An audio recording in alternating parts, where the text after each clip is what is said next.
ನಿಯಂತ್ರಣ ತಪ್ಪಿದ ಕ್ರೂಸರ್ ವಾಹನ ರಸ್ತೆ ಬದಿಯ ಮಂದಿರಕ್ಕೆ ಡಿಕ್ಕಿ, ಇಬ್ಬರಿಗೆ ಗಂಭೀರ ಗಾಯ. ರಸ್ತೆಯಲ್ಲಿ ವೇಗವಾಗಿ ಚಲಿಸುತ್ತಿದ್ದ ಕ್ರೂಸರ್ ವಾಹನವೊಂದು ನಿಯಂತ್ರಣ ತಪ್ಪಿ ರಸ್ತೆ ಬದಿಯ ಮಂದಿರಕ್ಕೆ ಡಿಕ್ಕಿಯಾಗಿ ಇಬ್ಬರಿಗೆ ಗಂಭೀರವಾಗಿ ಗಾಯಗಳಾದ ಘಟನೆ ಬಸವಕಲ್ಯಾಣ ತಾಲೂಕಿನ ಇಲ್ಲಳ ಗ್ರಾಮದ ಸಮೀಪ ಇಂದು ಗುರುವಾರ ಬೆಳಗ್ಗೆ 11 ಗಂಟೆ ಸುಮಾರಿಗೆ ಜರುಗಿದೆ. ಬಸವಕಲ್ಯಾಣ ತಾಲೂಕಿನ ಕೆರಡವಾಡಿ ಗ್ರಾಮದಿಂದ ಇಲ್ಲಾಳ ಗ್ರಾಮದ ಮಾರ್ಗವಾಗಿ ಸಸ್ತಾಪುರ್ ಬಂಗ್ಲಾದ ಕಡೆಗೆ ತೆರಳುತ್ತಿದ್ದ ಕ್ರೂಸರ್ ವಾಹನದ ಸ್ಟೇರಿಂಗ್ ಕಟ್ ಆದ ಪರಿಣಾಮ ಇಲ್ಲಾಳ ಗ್ರಾಮದ ಸಮೀಪದ ರಸ್ತೆ ಬದಿಯಲ್ಲಿರುವ ಐತಿಹಾಸಿಕ ಮಸೊಬಾ ಮಂದಿರಕ್ಕೆ ಕ್ರೂಸರ್ ವಾಹನ ಡಿಕ್ಕಿಯಾಗಿದೆ. ಕ್ರೂಸರ್ ವಾಹನ ಮಂದಿರಕ್ಕೆ ಡಿಕ್ಕಿಯಾದ ರಭಸದಲ್ಲಿ ಮಂದಿರ ಸಂಪೂರ್ಣ ಜಖಮಗೊಂಡಿದೆ. ಕ್ರೂಸರ್ ವಾಹನ ಮಂದಿರಕ್ಕೆ ಡಿಕ್ಕಿಯಾದ ಹಿನ್ನೆಲೆಯಲ್ಲಿ ಕ್ರೂಸರ್ ವಾಹನದಲ್ಲಿ ಪ್ರಯಾಣಿಸುತ್ತಿದ್ದ ಓರ್ವ ವೃದ್ಧ ಸೇರಿದಂತೆ ಇಬ್ಬರಿಗೆ ಗಂಭೀರವಾಗಿ ಗಾಯಗಳಾಗಿವೆ. ಗಾಯಾಳು ವ್ಯಕ್ತಿಗಳನ್ನು 108 ಆಂಬ್ಯುಲೆನ್ಸ್ ವಾಹನದ ಮೂಲಕ ಬಸವಕಲ್ಯಾಣ ನಗರದ ಸರ್ಕಾರಿ ಸಾರ್ವಜನಿಕ ಆಸ್ಪತ್ರೆಗೆ ದಾಖಲಿಸಿ ಚಿಕಿತ್ಸೆ ಮುಂದುವರಿಸಲಾಗಿದೆ. ಘಟನೆ ಬಗ್ಗೆ ಮಾಹಿತಿ ತಿಳಿದ ಮಂಠಾ ಠಾಣೆ ಪೊಲೀಸರ ತಂಡ ಸ್ಥಳಕ್ಕೆ ಭೇಟಿ ನೀಡಿ ಪರಿಶೀಲಿಸಿದ್ದು ತನಿಖೆ ಮುಂದುವರಿಸಿದ್ದಾರೆ.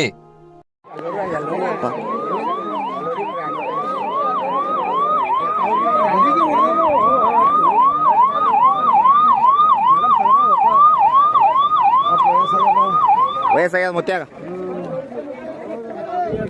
ಆಯ್ತು ಮುತ್ಯ ಆಯ್ತು ಏನಾಗಿಲ್ಲ ಅಂಜಬೇಡ ಗಾಬರ್ಸ್ಬೇಡ ಮುತ್ಯಾಗ ಗಾಬರ್ಸ್ಬೇಡ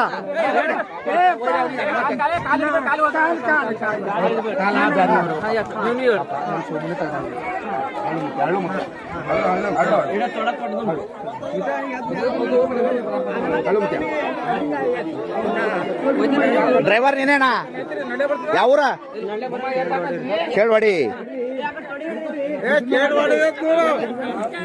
ಅಂತಿದ್ದು ಏನಾಗಲ್ಲ ಇವ್ರ ಸಂಗಟ ಹೋಗಪ್ಪ ಯಾಕಡೆ ನಡೆದಿರಿ ಕಿರ ಈಗ ಇಲ್ಲಿ ಸಾವಿನ ಸುದ್ದಿಗೆ ಹೋಗೋದಾಯ್ತು. ನಮ್ಮ ದೇವ್ರ ಎಂತ ಹೋಗೋಣ ಮಸಬಾ ಏನು ಸ್ಟೇರಿಂಗ್ ಫೇಲ್ ಆಗ್ಯದ ಅಂತೀನಿ ಏನೋ ಬೇರಿಂಗ್